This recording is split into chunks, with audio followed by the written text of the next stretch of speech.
Boa noite, pessoal, tudo bem com vocês? Aqui quem fala é o Jason. Hoje nós vamos falar sobre os Peaky Blinders, as gangues de rua da região urbana, industrial, inglesa no século XIX até o pré-Segunda Guerra Mundial. Baseado, obviamente, no seriado da Netflix, na verdade, seriado da BBC, que vai ser aqui produzido pela BBC, mas também distribuído pela Netflix. E também baseado no game deles, né? Hoje eu trouxe a participação aí especial do Thales, estudante do segundo ano, meu aluno aí no Colégio Seja. Nós vamos conversar bastante sobre a primeira temporada, as relações históricas entre o seriado Peaky Blinders e a realidade do que acontecia de fato ali na Inglaterra naquele período retratado no seriado e também no jogo, certo?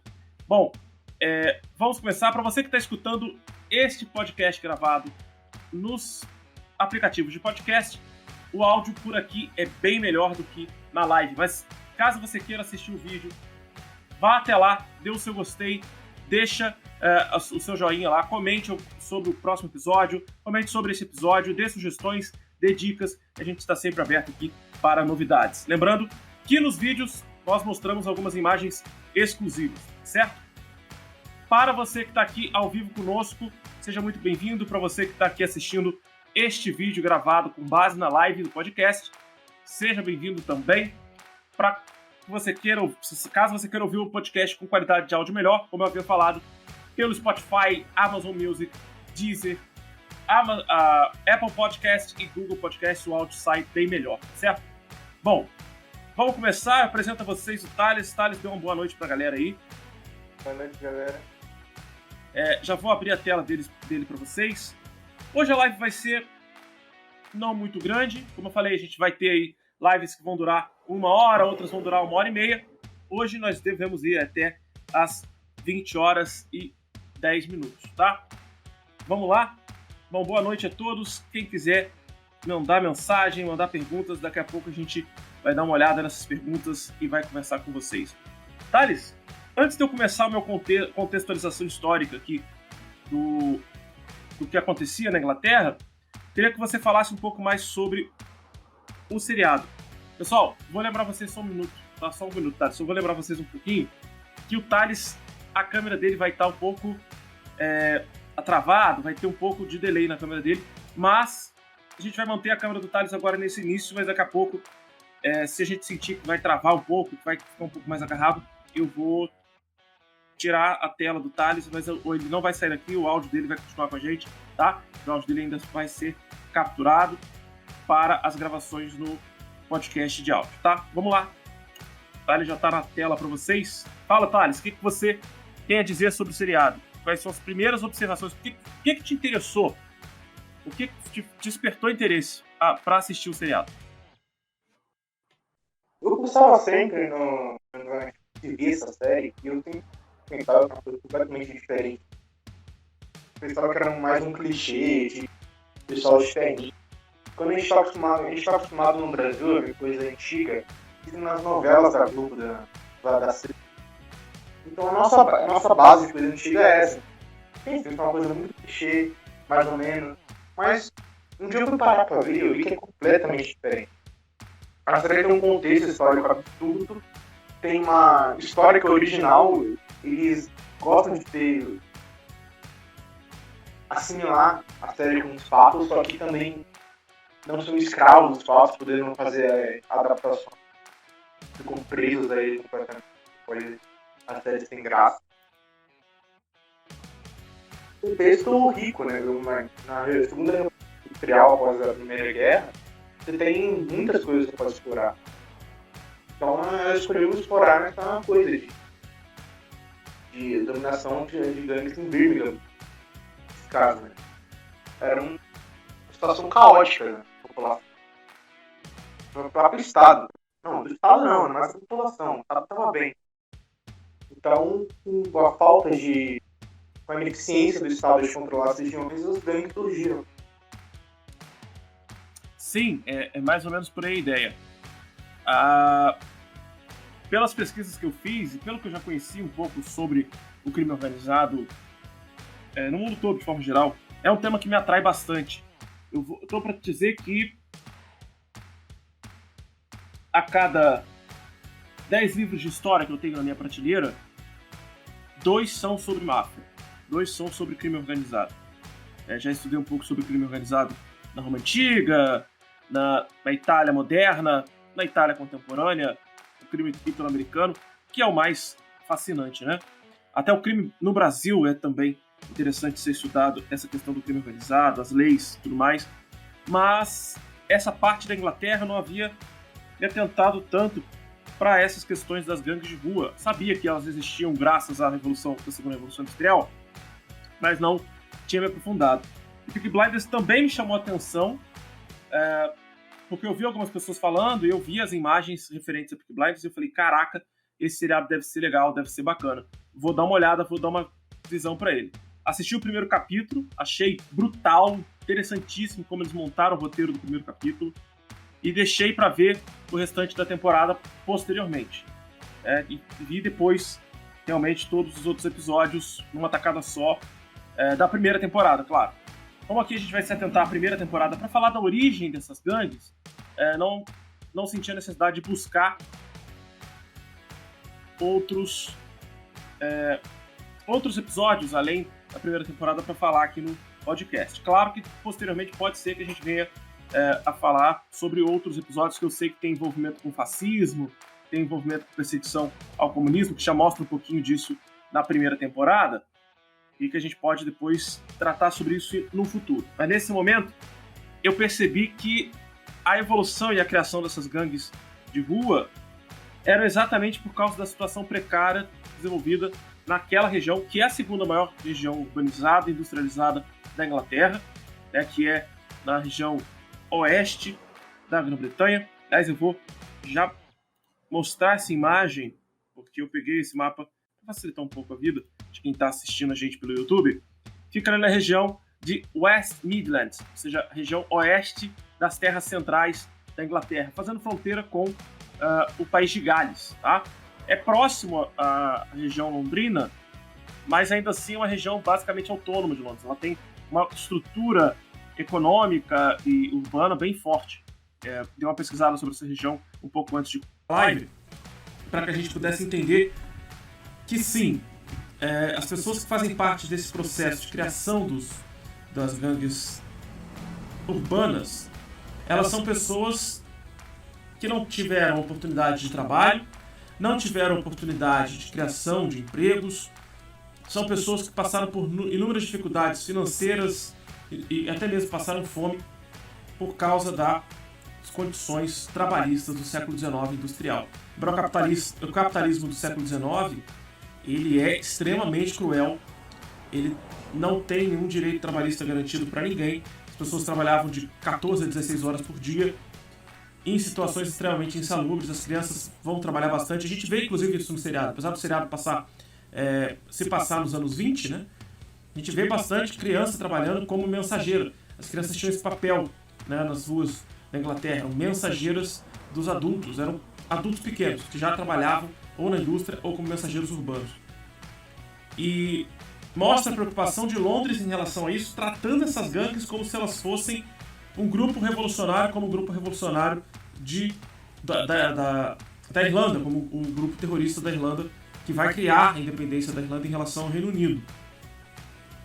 E essa curiosidade que o Thales teve, eu também tive, acredito que a maioria das pessoas que assistem o seriado tem, é a fidelidade histórica, né? E ao mesmo tempo traz uma releitura do processo, uma releitura do que acontecia. Inclusive, a família Shelby nem existiu, né? São personagens fictícios dentro dessa história para mostrar a realidade, né? Os personagens tinham outros nomes no mundo real, mas o seriado decidiu preservar esses nomes. Não sei se foi um acordo com a BBC, que é uma editora, né? Uma produtora estatal, fala. Acho que tem que dar uma liberdade mais criativa maior. Com certeza. Porque a série pode mudar no decorrer das temporadas, né? Então, você criar um fictício, você pode ter mais flexível. Se você pegar uma que já existiu, simples questão de gangue de rua, você não pode evoluir ela para algo mais. Então, você pega mais maniado. Entendi a lógica, peraí que eu vou...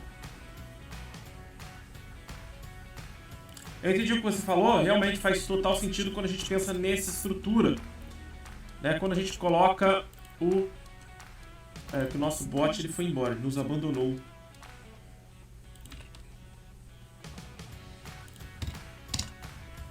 Pronto, agora ele voltou. Vamos lá. Já temos mensagens chegando aqui pelo Instagram. Aí, o bot foi embora de novo. Voltou de novo. Now recording. Agora é oficial, ele tá entre nós. Deixa eu dar uma olhada na mensagem que chegou aqui.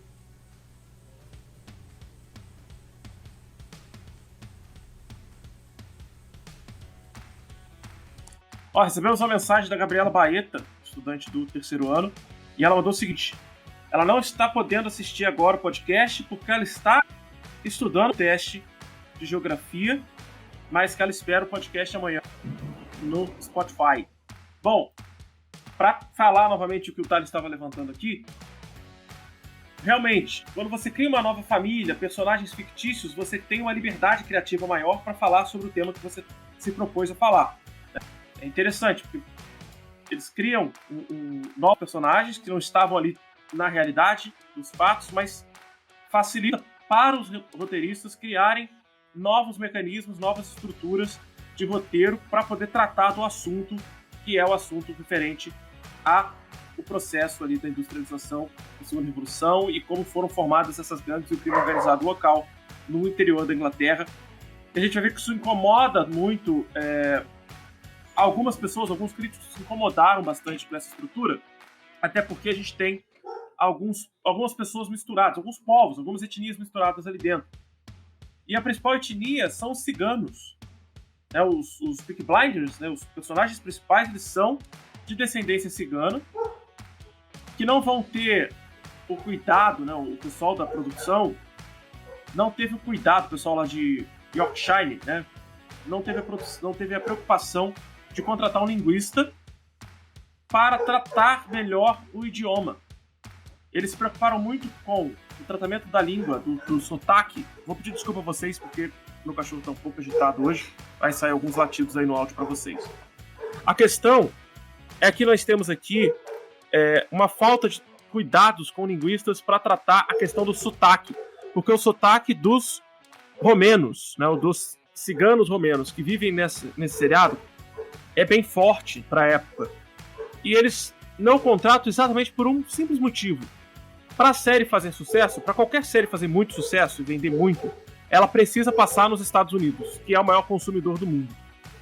Se eles colocassem o sotaque, os americanos iam se incomodar muito, porque se não for um sotaque britânico, uma série que é na Inglaterra, se não for no inglês que seja fácil de compreensão para eles, eles não compram. Então, eles tiveram que evitar um pouco a fidelidade linguística da série para que o seriado fosse vendido. Essa é uma das curiosidades que eu vi sobre o seriado. Também ele gosta do sotaque inglês, do sotaque italiano. O resto, ele finge que ele fala como se fosse errado. Isso. Porque as pessoas já estão falando errado em inglês. Só o sotaque que ele já falando área. Exato, eles têm essa questão xenofóbica, com certeza. Eles, obviamente, aceitam um pouco mais o sotaque irlandês e o sotaque italiano, porque são duas etnias que tiveram um papel importante na construção dos Estados Unidos, né? Tiveram um papel super importante na construção da costa leste americana. O pessoal que tá na câmera tá me vendo um pouco mais perto, porque eu tô aqui no meu microfone, ó. O microfone tá logo abaixo aqui, eu tô segurando ele mais perto para evitar a entrada de algum ruído. Bom, falando especificamente da formação desses caras, a gente tem que lembrar que nós estamos falando o Thales, se você quiser manter sua câmera desligada, não tem problema não, tá, cara? Sem problema. Eu fui ligar e desligar, ver se funcionava, direito. Mas parece que pela internet, não tá como deveria. Melhor deixar desligado para vai que começa a travar o áudio. É melhor, porque eu tô vendo que o seu áudio tá dando uma pequena travada. É melhor então deixar a câmera desligada. Sem problema. Bom, eu vou manter a câmera assim dupla na live, até porque o Thales não saiu, tá? Então não vou deixar a minha câmera individual como eu faço na apresentação. Vamos lá. Bom, esse período industrial, segunda revolução, as pessoas da extrema pobreza passam a buscar meios de conseguir riquezas. E esses meios são através da organização criminosa, de organizações criminosas familiares. Muito semelhante ao que já vinha acontecendo na Itália. Os ciganos também são instituições, né, eles andam em grupos e agrupamentos familiares. Então ele já tem essa estrutura familiar na sua cultura, né? Então eles vão se aproveitar dessa estrutura. E eu conversei com uma cigana recentemente, professora de ciências, inclusive ela veio num podcast futuro conversar sobre a história dos ciganos com a gente, e ela falou que infelizmente dentro da cultura cigana já existiu, né, e existem alguns grupos que são ligados à contravenção. Mas isso não é só com ciganos, isso vai acontecer com qualquer grupo étnico, né? Com vários grupos étnicos. E no brasileiro também não é diferente disso. Mas que a história que acontece por trás, né, a questão dos ciganos envolvidos com essa parte criminosa no seriado é real. É claro que tem uma dramatização, mas é uma história que realmente os ciganos acabaram se envolvendo. A gente vai ver durante a primeira temporada que há um casamento forçado ali entre o grupo dos Peaky Blinders e um outro grupo. Eu não sei se você pesquisou, Thales, mas você observou que esse nome é um nome bem marcante para a história da Inglaterra, mas é um nome bem diferente, né? Não tem nenhuma tradução para o português. Você viu os significados agregados a esse nome? Sim, tem coisa que fala como se vestia, outras por causa da navalha, mas tem nada a ver. Muitas coisas, tem muito significado diferente e eu só até hoje não sabia direito. Na minha pesquisa eu observei que realmente o significado original ninguém sabe direito o que era, o que significa, e que hoje Peaky Blinders ganhou um novo significado. O significado de Peaky Blinders hoje é gangue. Qualquer gangue de rua, qualquer gangue urbana na Inglaterra recebe o apelido de Peaky Blinders, de tão importante que foi esse grupo para a história do crime organizado na Inglaterra. Eles perderam seu valor e foram completamente destruídos em 1930. Surgiram em 1890, mas foram destruídos em 1930. Por uma outra gangue urbana, não foi a polícia, não foi o Estado, foi uma outra gangue urbana, maior que eles, que aceleradamente assumiu o poder no final dos anos 20, após a crise de 29. Foi a própria gangue do Billy Kinder. O personagem que já na série. Isso. Diferente. Isso. Não sei se você vai pesquisar, professor. Eu vi que o surgimento dessas gangues, que eram no começo sluggers, parece que é por volta de 1850, não surgiu meio que como uma revolta, porque era uma região muito pobre e a polícia, uma revolta porque a polícia tinha mais poderes do que devia. A população achava isso, aí surgiu umas gangues para tentar ter esse contraponto. Só que aí depois eles conseguiram meio que resolver esse problema que não foi resolvido, as gangues começaram a ser o próprio problema, mais que a polícia. Então, ali, frequentemente. Então, também teve uma origem diferente do que eu imagino. Não foi simplesmente. Sim, por essa questão de pobreza e exclusão social, eles começam a se utilizar da violência dos protestos para conseguir os seus direitos. E aí eles começam a disputar contra a polícia e depois começam a ver que eles precisavam de dinheiro. O dinheiro vinha através da contravenção. E aí, através do crime, e aí começa a se tornar de fato uma gangue, de fato um crime organizado, deixa de ser o objetivo a revolução pelos direitos trabalhistas, pelas melhores condições de vida. E eles passam a ser um problema, né?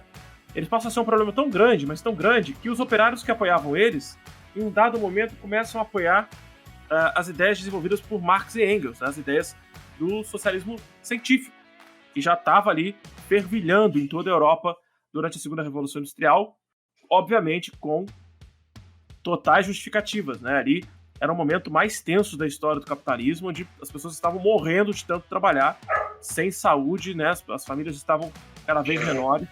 Então, claro que o socialismo desenvolvido por Marx e Engels naquele período fazia total sentido. E a gente vai ver, inclusive, que o próprio seriado mostra isso, né? muito bem representado por Frederick também, marxista, que é Isso. que mostra essa parte socialista da série incrível. Mostra, inclusive, não deixaram, uma época, os operários se juntarem em grupos maiores que 3, com medo de alguma revolta. É falado no seriado, é verdade. Trabalho, você não pode juntar em 3 pessoas, porque senão você pode se revoltar. Então, é considerado perigoso ainda por cima. Tem medo. Isso era considerado já comunista. Boa noite, Luísa. Boa noite.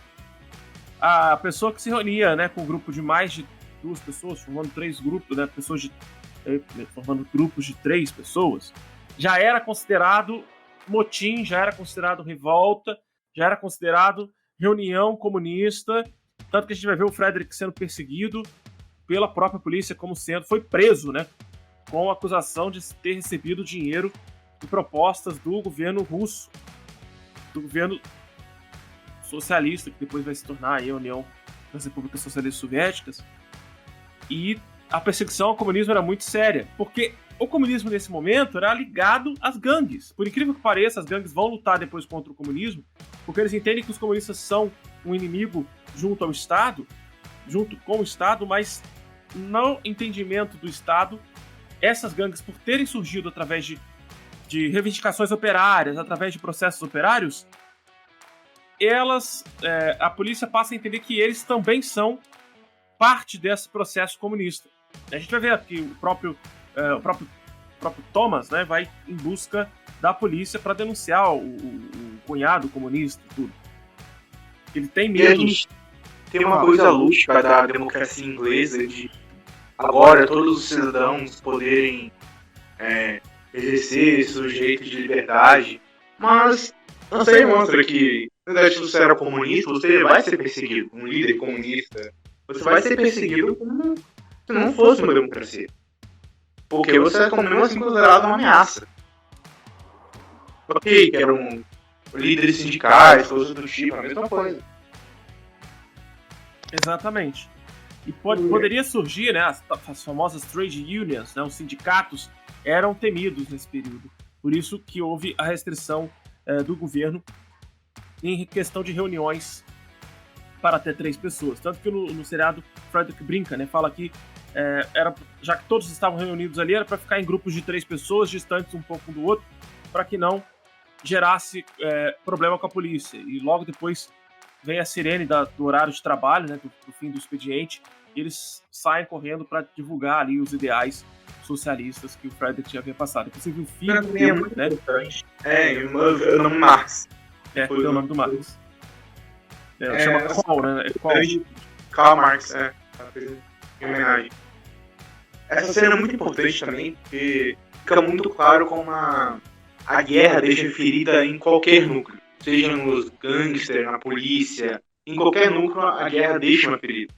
E nesse discurso, o Freddy fala, o mesmo sino que tocavam pra gente na guerra, estão tocando agora pra gente se separar. Exato, e a gente vê também as sequelas causadas no próprio grupo dos Peaky Blinders, né? A gente tem um personagem, eu não vou me lembrar do nome dele, que logo no primeiro episódio ele já tem sequelas graves, né? Ele tem problemas psicológicos seríssimos em consequência da guerra. O próprio Tommy é o personagem principal. Óbvio. Oi? Ele tem que usar ópio pra dormir. Isso, ele tem que usar ópio pra dormir. E o personagem principal, ele tem uns sonhos recorrentes dentro da trincheira, né? Ele tem pesadelos com a trincheira da Primeira Guerra Mundial. Aí só pra lembrar vocês, o seriado se passa nos anos 20, mas os Peaky Blinders são do século 19. E a gente tá falando aqui de como eles chegaram a esses anos 20. O seriado mostra, obviamente, a ascensão, né, o auge dos Peaky Blinders dentro do crime organizado. Eles vão de forma sangrenta, de forma estratégica, inteligente também, porque eles eram homens inteligentes. Basta observar que eles sabiam ler e escrever, eles sabiam escrever cartas, eles sabiam administrar dinheiro. Inclusive a tia, né, a tia dele, a personagem que faz a tia dele, que é a contadora, ela é a tesoureira de todo o processo. E o que eu achei interessante também é que o personagem do inspetor é real, né? Ele foi um inspetor cruel pra caramba, muito ligado ao Churchill. Ele realmente convocou os 100 homens. Ele fez a convocação porque ele já tinha uma certa moral com o Churchill, porque ele vai ser o cara que vai matar um monte de irlandês na disputa da Irlanda pela sua independência, lá a disputa contra o grupo terrorista irlandês, do Ira. Aí ele vai ter esse conceito, por isso o Churchill diz para ele coordenar as ações da polícia e dos agentes de investigação, como é o caso da personagem que é mostrada pra gente, que é uma personagem inventada pro seriado, né? Grace. Isso, ela vai ser colocada ali pra investigar os Peaky Blinders e ela meio que desmonta a coisa toda, né? E dentro desse processo a gente vê que os Peaky Blinders, não só como uma gangue, olha que curioso, não só como uma gangue, tinha envolvimento com a polícia, tinha envolvimento com o crime, tinha envolvimento com extorsão e tinha envolvimento com a política, porque apesar da primeira temporada não mostrar isso, se a gente for pesquisar todos esses grupos de crime organizado, todos eles acabam crescendo politicamente tanto, mas tanto, que chegam a uma região política, a um processo político. Vão utilizar da sua influência política, né, sua influência com a população, geralmente pobre ou operária, né, ou uma população de trabalhadores que veem nessas pessoas uma forma de conseguir os seus direitos garantidos, e ao mesmo tempo eles vão através do medo conquistar o voto, né? As pessoas que não votarem neles acabam morrendo. Então, a maioria dos grupos de crime organizado acabam assumindo cargos políticos ou financiam carreiras políticas. A gente vai ver isso, inclusive, na história do Brasil, isso é nítido, claro, né? E alguns têm envolvimento com a própria polícia em vários lugares do mundo, né? Isso é comum na história da humanidade, infelizmente.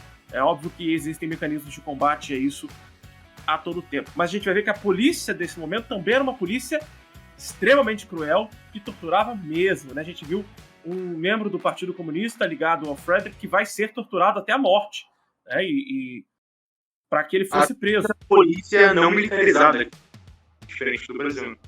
Até sendo uma polícia militarizada, ainda assim consegue fazer horrores. Exatamente. Porque eles usavam cacetete, não usavam arma de fogo, né? Só quem tinha arma de fogo era o inspetor. Mas essa estrutura é por causa do medo gerado com o fim da Primeira Guerra Mundial, né? O fim da Primeira Guerra gera um medo absurdo de novas revoluções comunistas acontecerem. Vamos lembrar que a Primeira Guerra Mundial acaba com a retirada da Rússia da guerra exatamente por causa da Revolução Russa e a morte da família czarista, né? A morte do Nicolau II, seus filhos e sua esposa. Não só eles, mas os irmãos, os primos, os tios, todo mundo que tinha o sobrenome Romanov. A gente vai falar dos Romanov em outra oportunidade, em outro episódio, mas todo mundo da família Romanov é assassinada pelos revoltosos lá na Rússia, antes da criação do governo da Rússia mais ditatorial. Então o medo existia na Europa, né? Os Estados Unidos tentam ajudar, investir um pouco nessas regiões, a Inglaterra também, principalmente França, Itália e Alemanha, que já tinha ali alguns ideais comunistas já à flor da pele, por causa da Segunda Revolução, né, que foi acelerado durante os anos 20. E por isso a gente tem o chamado loucos anos 20, os brilhantes anos 20, que vai gerar muita riqueza para os Estados Unidos, um desenvolvimento econômico muito grande, além da reconstrução da Europa. Tudo isso está ligado à chegada desses grupos criminosos na Inglaterra. E esse grupo, em particular, por ser um grupo cigano, é um grupo nômade que vai ser expulso de vários outros países antes de chegar ali naquela região e sofrer bastante antes de determinar que vai ser criado, vão trabalhar de fato dentro do crime organizado. E o interessante é que eles começam com algo básico, bobo a princípio, né, que é a corrida de cavalos. A questão da corrida de cavalos. E também nosso desespero, né? O desespero dos soldados que saíram da batalha, agora chegaram no país deles numa condição precária. Então, o Freddy fala isso numa hora, quando eles vão dar o dinheiro pra ele, fala o dinheiro de viúvas e de homens desesperados. Porque são pessoas que, por não terem a lei trabalhista hoje, a valorização, recebiam uma coisa pífia. Então, recorriam todos os meios para poder ganhar um pouco a mais do que conseguiam também. Isso, e a gente vai ver que essas pessoas voltaram da guerra, assim como todos os soldados voltam da guerra, sem preparo algum para viver em sociedade, para trabalhar na indústria, para trabalhar no comércio, para conseguir gerenciar dinheiro, para conseguir gerenciar a sua própria família. Eles vivem traumas da guerra, eles não conseguem manter uma relação com as suas esposas, uma relação amigável, amorosa, são geralmente muito agressivos, são agressivos com os próprios filhos também. A gente vai ver muito isso depois, mais recentemente, nos Estados Unidos, com os sobreviventes e os famosos heróis americanos das guerras do Irã, do Iraque, do Afeganistão, e também da guerra do Vietnã, né? As pessoas que sobreviveram voltaram cheias de sequelas. Isso não foi diferente na Primeira Guerra, que foi a guerra mais sangrenta da história da humanidade, né? E o curioso é quando a gente vê a morte de um cavalo, quando tem o assassinato de um cavalo, pelo Tommy, ele vai matar o cavalo por um motivo. Tem um momento que ele fala, por um motivo. Primeiro, o cavalo tá doente, não vai servir mais pra corrida, né? Ele mata o cavalo e ele diz que viu muitos morrerem na guerra. Eu tenho uma postagem no Instagram do Story Studio com uma imagem, uma montagem, né? Feita por soldados ingleses, né? São vários soldados ingleses formando a cabeça de um cavalo. 8 milhões de cavalos morreram na Primeira Guerra Mundial. Morreu mais cavalo do que gente na Primeira Guerra Mundial. Porque era a força motor da época, né? Eles usavam a tração animal para carregar canhões, para carregar os soldados. Na Primeira Guerra ainda teve muito cavalo sendo utilizado, por isso morreram muitos. E por isso que eu achei curioso eles usarem a corrida de cavalo como uma alavanca para conseguir mais dinheiro. Então eles vão usar o dinheiro de pessoas desesperadas que vão apostar em cavalos para conseguir ganhar mais dinheiro. E o dinheiro das viúvas, na verdade, são as pensões, né? Que eles acabam retendo as pensões das mulheres que perderam seus maridos na fábrica ou na guerra e que vão acabar apostando parte das pensões ou vão ter que pagar as dívidas que os maridos deixaram. Muitos ficavam com dívida de jogo, isso também existe até hoje, né? Só que eles eram ilegais, né? Existia o jogo legalizado, mas eles estavam trabalhando de forma ilegal, porque naquele tipo de bairro, um bairro operário, não tinha ninguém legalizado, só quem tinha muito dinheiro poderia apostar e trabalhar em casa de apostas. Só que eles não são tão bonitinhos e bonzinhos, e o seriado já mostra isso pra gente. Lógico que com menos violência do que na realidade.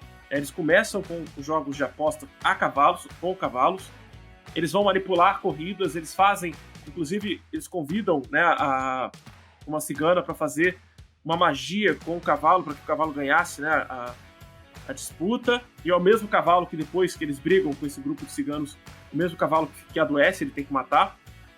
Essa estrutura tem toda a questão étnica, religiosa, mas essa estrutura toda montada por eles também traz pra gente o que mais dá dinheiro pro crime organizado, que é a extorsão. Até o tráfico de drogas, o que mais dava dinheiro pro crime organizado é a extorsão. A gente vai ver isso, e o seriado também mostra na fotografia, tanto que ele ganha prêmios de fotografia, né? Na sua fotografia, aparece pra gente, vou abrir aqui minha colinha, mas eles ganham o prêmio de fotografia no BAFTA e vai aparecer pra gente algumas referências ao Poderoso Chefão, que é o maior filme de máfia já feito, é o maior filme de crime organizado já feito na história. Vamos só falar daqui das premiações, aí você pode falar o que você estava tentando falar. Bom, o BAFTA, né, de televisão, vai premiar eles como melhor fotografia e luz para ficção, melhor direção de ficção e melhor série de drama. Essas premiações vêm acompanhadas das notas dadas pelo público no IMDb e pelos críticos no Rotten Tomatoes. Pelo público é 88% e pelo Rotten Tomatoes 87%. Então tá ali numa faixa bem favorável. E hoje nós temos 5 temporadas do seriado, atingindo a 6ª temporada agora em 2021, que vai encerrar toda a história dos Peaky Blinders, né? Afinal de contas, tem um ponto final em 1930, eles precisam chegar nesse ponto final o mais rápido possível. Ô, Thales. Alô? Também, não, eu tô aqui. E também fica, a distorção fica muito explícita na série também, quando o barman tá conversando com a Grace, que ela acabou de ser contratada, e ela vai meio que cobrar a bebida dos Peaky Blinders. Ela fala, não, pra eles é sempre de graça, pra eles é pro ponto da casa. E fica muito claro quando o Thomas fala do terno dele, que o terno dele é de graça por conta da casa, senão a casa cai. Exatamente, né? Com os chineses, né? Com os chineses que têm uma casa de prostituição escondida por trás de uma alfaiateria. E são caríssimos os ternos, mas ele consegue os ternos de graça exatamente porque ele tem essa relação econômica e política, criminosa, mas é econômica e política, com esses chineses. E o processo todo de extorsão vai ser presente em todos os grupos de crime organizado. Todos têm um processo de extorsão. Seja extorsão do comércio, seja extorsão da própria população. Né? E isso está presente, inclusive, na nossa sociedade. Né? Quantas vezes a gente já viu notícias, já ouviu falar, por exemplo, que o valor do botijão de gás em comunidades controladas pela milícia no Rio de Janeiro é 3 vezes maior. Né? Só tem acesso à internet quem paga uma mensalidade para o tráfico de drogas no Rio de Janeiro ou para a milícia, né? E a qualidade é menor, porque é gato, né? Vai fazer um gato de internet, vai fazer um gato de luz, vai fazer um gato de água, um gato de televisão por assinatura. Tudo isso é pago por valores absurdos para esses grupos que vivem da extorsão. E quem não pagar, quem não quiser, tá morto. Quem for contra tem que sair, senão morre. Isso é comum em vários grupos organizados para eles manterem o seu poder, para manter o poder em suas mãos e para manter também um lucro. Que é um lucro fácil, né? Você ameaça a pessoa a te dar o dinheiro, se ela não te der o dinheiro, ela tá morta. Então a pessoa, para sobreviver, ela vai acabar te entregando o dinheiro. E também faz, né, como eu falei, algumas cenas fazem referência ao Poderoso Chefão, mas a gente tem que lembrar que o próprio seriado ele traz esse ar pesado, esse ar tenso o tempo inteiro, com as imagens muito monocromáticas. A gente não vai ver muita diferença de cor, né? A gente vai ver muita coisa cinza, preto e branca. As roupas dos Peaky Blinders são cinza, preto e branco. E como a gente havia falado anteriormente sobre a questão do nome, né?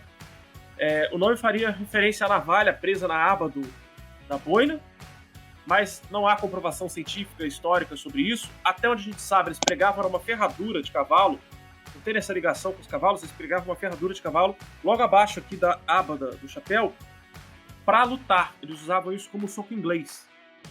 Um autor dos anos 70 vai pegar a história dos Peaky Blinders e vai escrever um livro, e esse livro vai se chamar A Walk Down Summer Lane. Né? Esse livro não tem tradução em português, publicado pelo autor inglês John Douglas, e ali ele vai dizer sobre as navalhas. É o primeiro cara que vai falar sobre as navalhas, só que ele escreve um romance. Então não tem comprovação científica do que ele está falando. Ele diz que, em vez de colocarem uma ferradura, eles usavam navalhas, e o ataque acontecia da seguinte forma: eles tiravam um chapéu para atacar, por uma questão de respeito, né? Eles tiravam o chapéu para o adversário, como um cavaleiro, e partia para o ataque. Só que o cara esperava ele tirar o chapéu, achando que ele estava tirando o chapéu por cavalheirismo, e na verdade ele estava pegando o chapéu como arma, e ia com a navalha direto na testa do adversário, para cortar a testa do adversário, e o sangue escorria para os olhos do adversário, cegando ele aos poucos. Aí o nome Blinders, né, os cegadores. Ou atingia com a navalha diretamente nos olhos do adversário, do inimigo, para que ele ficasse cego de uma vez só. Essa é uma das teorias que foi levantada nesse romance, lá no Walk Down Summer Lane, porém não há comprovação histórica. A única parte que a gente sabe é que eles usavam ferradura nessa aba do chapéu, que óbvio, eles atacavam os olhos com essa ferradura também. Né? Eles atacavam outras partes, mas o olho também. Porém... essa lâmina no chapéu deles, nas cenas na primeira temporada que tem isso, são muito marcantes. O próprio Freddy fala que é uma coisa especial dele quando ele pega a lâmina que sai da boina do Tommy. Que era uma coisa que eles tinham, eles pegando o chapéu deles e riscando o olho de aniversário ou cortando a orelha naquele cara da família Lico. Na corrida de cavalo. Então, sim, uma coisa muito no banheiro, no momento que eles entram no banheiro, né, pra pegar o dinheiro de volta, eles atacam o cara com a boina. Isso. Então é uma coisa muito marcante. Ainda bem que eles escolheram também a navalha, porque ficou muito mais legal. Isso, fica muito mais legal pro seriado, é muito mais empolgante, né, muito mais interessante. A gente vê de vez em quando a navalha vazando aqui entre a aba e a dobra aqui da boina, aparece de vez em quando, né. Tem um dos Peaky Blinders, aquele irmão dele que fica mascando palito de dente, né? Ele carrega um palito de dente aqui na ponta da aba, sempre para trocar o palito, para poder mascar outro palito. Mas o que eu tava falando é que também há outras teorias. essa teoria da lâmina de barbear, ela cai por terra quando a gente para observar que as lâminas portáteis de barbear, elas só vão ser criadas em 1903, desculpa, nos Estados Unidos. E nesse momento, a Inglaterra e os Estados Unidos não tinham uma boa relação geopolítica. Mas, em 1908, é construída a primeira fábrica de lâminas de barbear na Inglaterra. Mas era caro, né? Isso, era muito caro. Mas para eles não era algo muito caro não, porque os Peaky Blinders... Aí vem a terceira, a segunda teoria sobre o nome deles, que eu acho que é a mais plausível, acredito eu que é a mais correta, que é a questão da roupa, né? Eles usavam roupas caríssimas, sempre muito bem vestidos, sempre com sobretudo, terno, colarinho alto, lenços de seda, tudo sob medida. O seriado mostra isso pra gente com as roupas que são lindas. Eu acho aquelas roupas belíssimas. E eles eram considerados... Peaky Blinders, por um certo tempo, foi apelido de quem andava muito chique, muito bem arrumado para o inglês, né, para a Inglaterra.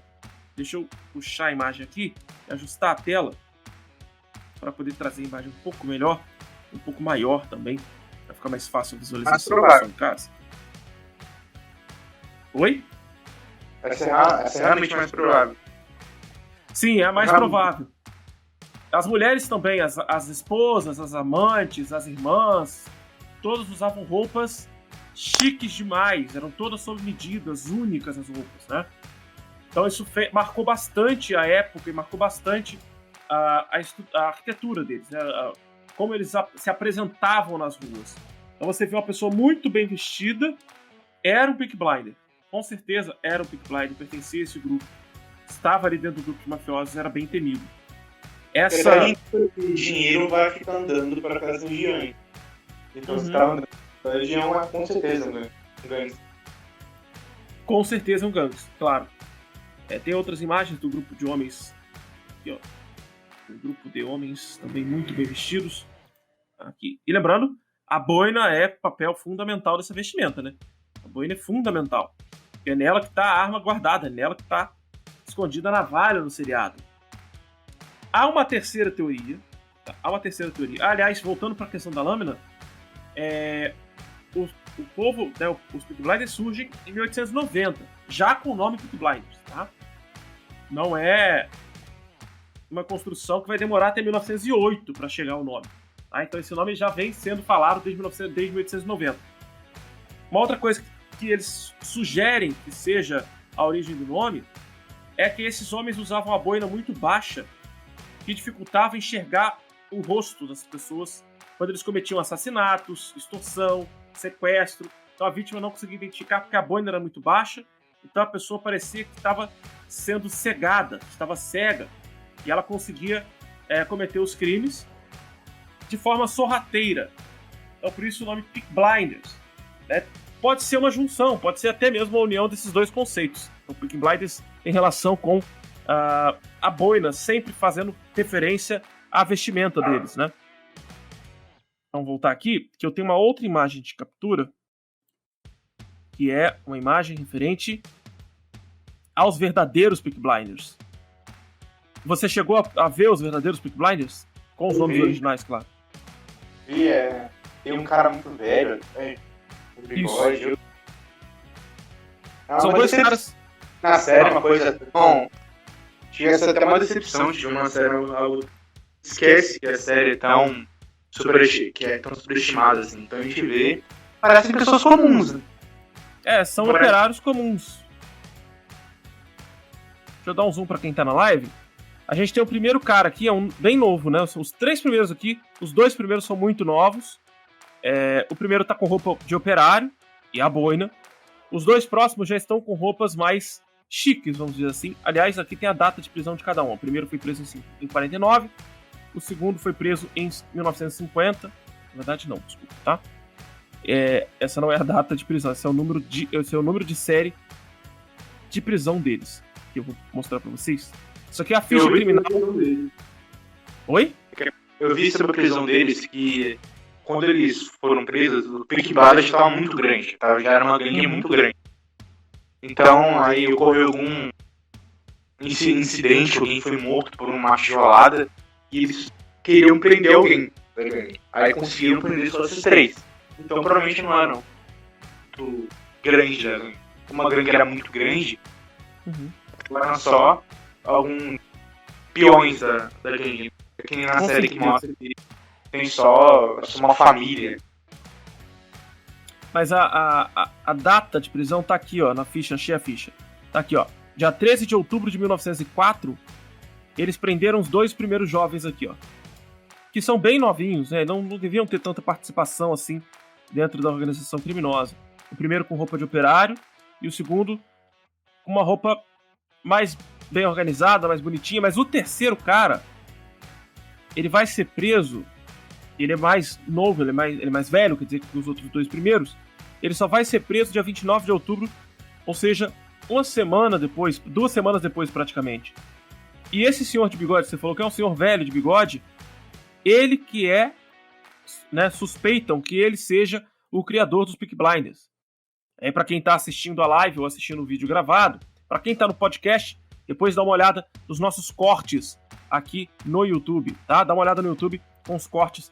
Toda semana saem 3 vídeos de corte sobre o podcast da semana anterior. Esse aqui seria o fundador, o nome dele inclusive é Thomas, é o Thomas Gilbert. Ele vai ser o fundador, de acordo com as investigações policiais, dos Peaky Blinders. É um cara que nasceu em 1866 e foi preso no dia 18 de outubro de 1904. Aqui ele vai ter o número dele, é 1952, né, o número que é dado para ele da ficha criminal. Esse senhor, nessas 2 fotos é da mesma pessoa, tá? Só que um ele tá com a boina e o outro ele tá sem boina. Fica nítido que a vestimenta dele é a mais bem preparada, mais bem montada dos outros personagens dessa ficha criminal. E também é óbvio que todos estão usando a boina. Como eu falei, é a parte principal da vestimenta deles, porque também é a arma. Ó, abri a imagem como um todo para geral ver em casa. E aí, a gente vai ver que essa história ela vai fascinar pessoas no mundo inteiro. Não vai fascinar só, como eu falei, o John Douglas com Walk Down Summer Lane, mas também outras figuras no mundo vão se interessar por essa história, né? Essas figuras vão criar livros, vão criar pesquisas científicas e vão também criar músicas. Não sei se você chegou a pesquisar, mas sobre a cidade, vale lembrar que sobre essa cidade nós temos uma outra questão a ser lembrada, é que a cidade que nasceu o heavy metal. Sabia disso? A cidade dos Peaky Blinders é a cidade que nasceu o heavy metal. É onde surgiu o metal. É lá que surge o Black Sabbath, por exemplo, o Judas Priest, as 2 maiores bandas de metal do mundo, né? É nessa cidade. Inclusive, como a história de Peaky Blinders é criada em 2019 por uma banda dinamarquesa, aí meus cachorros dando show de novo, por uma banda dinamarquesa, em 2019, é criado um álbum de metal com uma música dedicada aos Peaky Blinders, que fala sobre a história dos rivais da gangue, que são os Sluggers, que surgiram antes deles, depois passam a ser os... Não vai dar pra falar agora, vou esperar só um minuto, porque vocês estão muito agitados. Sluggers que era antigamente o nome das gangues quando surgiram. Em 1850, mais ou menos. Isso. E esse nome faz referência aos ladrões que rodeavam as grandes cidades, né, aos bandidos de floresta, aos ladrões de floresta. Até mesmo faz referência a Robin Hood, né?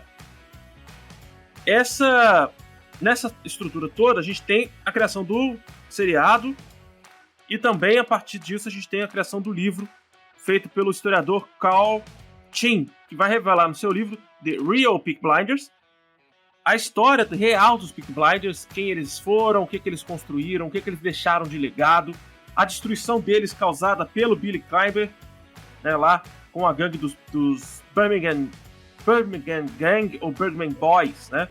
Os garotos de Bergman, em 1930. Todas essas regiões, todas essas estruturas literárias, ou até mesmo de roteiro de cinema e de seriado, são fundamentais para manter a história viva e para a gente entender como funcionou a Inglaterra no século XIX industrial, como funcionou a cabeça das pessoas que voltaram da guerra, os homens que voltaram da guerra. E o seriado ele é brilhante, ele mostra muito isso. Ele mostra isso em muitos detalhes pra gente. Claro, vamos lembrar, é um romance, ele traz pra gente toda uma estrutura de romance, de ficção, de drama, mas que vale ser ressaltado. O seriado, ele tem o seu pé muito forte nos fatos históricos. Thales, você percebeu também isso? Que essa forte presença pro seriado, né? Pro seriado ter uma forte presença na realidade? Completamente, principalmente nas coisas da guerra, né? Todos esses círculos, né, sociais na série, o acontecimento da guerra é muito importante. Os socialistas, porque os homens acabaram de voltar da guerra, eles estão chateados com o trabalho dele. Então, então, com os nervos à flor da pele também. Pela guerra, com os gangsters, com os policiais, com todo mundo. Então, uma coisa, até a própria Uira, que tinha acabado de surgir, que é contemporânea, surge em 1920 também. Exato. Essa época pós-Primeira Guerra Mundial, a gente vai chamar de período entre guerras, mas para eles era só período pós-Primeira Guerra, foi um período muito louco, exatamente por causa do conflito da Uira, exatamente pelo conflito da surgimento da Revolução Russa, a formulação de grupos fascistas e nacionalistas para evitar o avanço do comunismo ou para evitar o avanço de estruturas capitalistas muito exageradas e ao controle maior do Estado sobre a economia também, dentro da estrutura fascista. E aí, a gente vai encaminhar agora para os 5 minutos finais desse nosso podcast, dessa nossa live. E aí, a galera que está assistindo pode mandar pergunta. Para quem está assistindo o vídeo gravado, para quem está assistindo o podcast, pode mandar perguntas lá no nosso Instagram, @HistóriaStudio. Pode mandar perguntas nos comentários do vídeo aqui no YouTube ou dos cortes dos vídeos no YouTube. Lembrando, sai corte de vídeo segunda, terça e quarta. O primeiro corte ele é mais curtinho, o segundo tem mais ou menos 2-3 minutos, o segundo corte vai de 4 a 5 minutos e o terceiro corte na quarta-feira ele é mais longo, ele tem ali dos seus 6 a 10 minutos, tá? Bom, falando sobre... Já que ninguém tem uma pergunta ao vivo nesse momento, e quem está ao vivo tem o direito de pergunta agora nesses minutos finais, fica mais fácil de responder, claro, ao vivo, a gente responde na hora, como foi no último episódio. Nós respondemos várias perguntas do Morelli e do... Cara, não vou lembrar seu nome. Mas você perguntou pra caramba, trouxe muita informação essencial. É o Leonardo. Leonardo? Foi o Leonardo, né? Bom, para chegar nesses minutos finais, eu gostaria de lembrar que a série foi muito bem recepcionada pela crítica e surpreendeu muito a crítica. E aqui eu vou pegar uma colinha minha. Fala o seguinte, a série foi particularmente celebrada pela cinematografia elegante e performance carismática. Porque apesar da violência, apesar de toda a questão criminosa, você se envolve com os personagens. A série consegue te apresentar os personagens e você passa a conhecer os personagens e acreditar naqueles personagens, né? Ele mostra até um código de conduta do crime. Pra explicar um criminoso abstrato que só age pela maldade. Então esse código de conduta você consegue mais identificar ele como um ser que, apesar de não ter os valores iguais das pessoas, tem seus próprios valores. Exato, não é aquele vilão da Disney que ele é mau só porque ele é mau, né? Porque ele é mau. Ele é um criminoso que tem todo um código de conduta, não só de vestimento, como a gente pode ver, ele tem toda uma questão voltada para moral, para ética, né? Para a questão toda pensada para manter uma estrutura desse crime organizado. Aliás, isso também serve como base para a gente pensar, por exemplo, o filme John Wick, né? Que tem lá o crime organizado todo estruturado, bonito.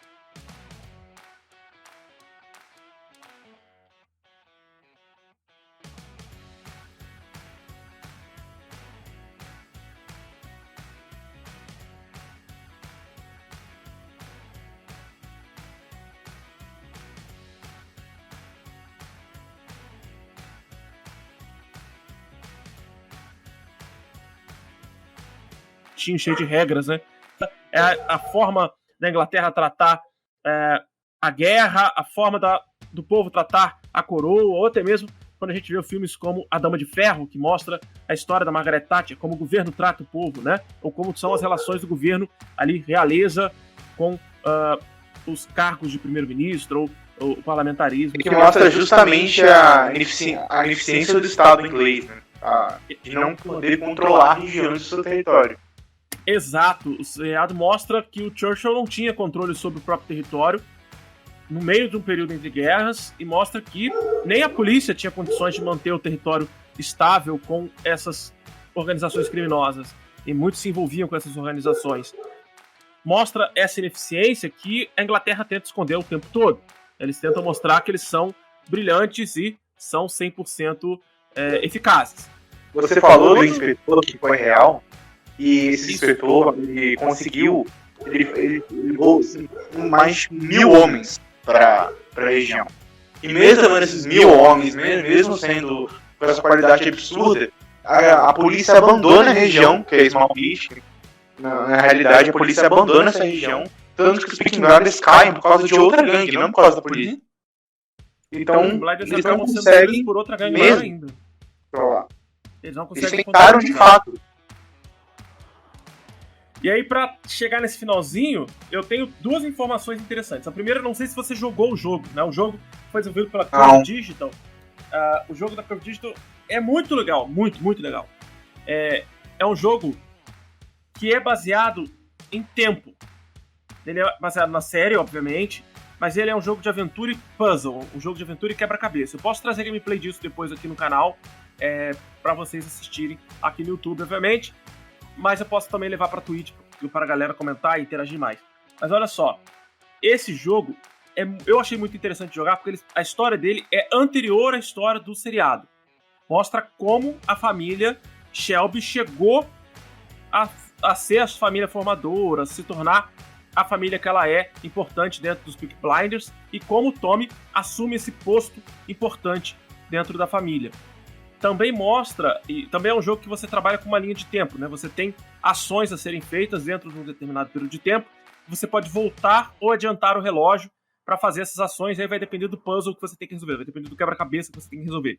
Eu achei divertido, o gráfico é lindo, tem muita coisa do cenário, da vestimenta, né, do vestuário do seriado, tem muita referência ao seriado, claro, é baseado no seriado, né? E foi muito elogiado, ganhou alguns prêmios esse jogo. Ele saiu para Steam, Nintendo Switch, Play 4 e Xbox One. E outro detalhe, que fica aí uma informação inútil para a gente encerrar, chegar no finalmente desse podcast, é que no ano de 2018, presta atenção nessa informação que ela pode parecer inútil, mas ela é interessante para entender a importância que a série tomou na Inglaterra, tá?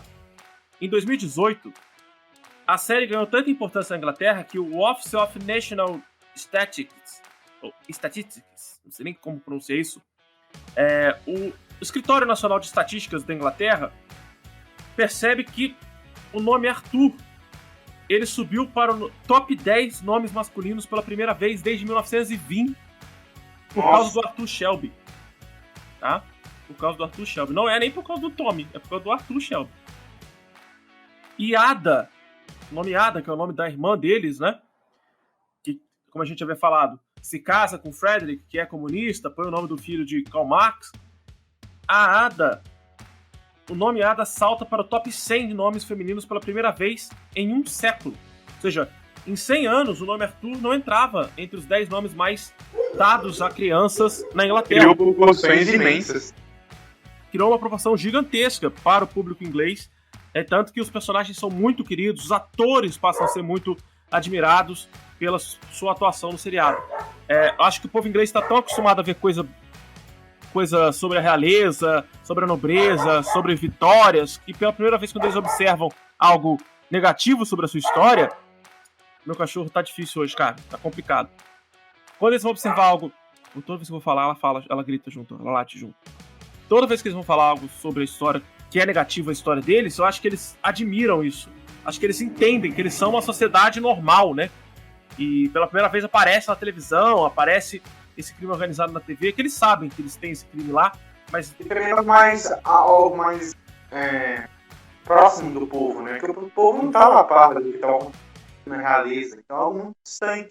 Exato, tá bem mais próximo do povo. Porque precisa se conectar muito.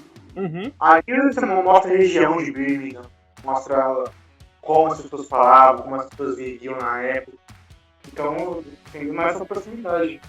Uma boa parte do seriado foi gravada no Museu a Céu Aberto. Esse museu ele foi reconstruído, né? Eles reconstruíram uma cidade industrial da Segunda Revolução e você pode visitar esse museu a céu aberto e foi onde eles gravaram a maioria das cenas.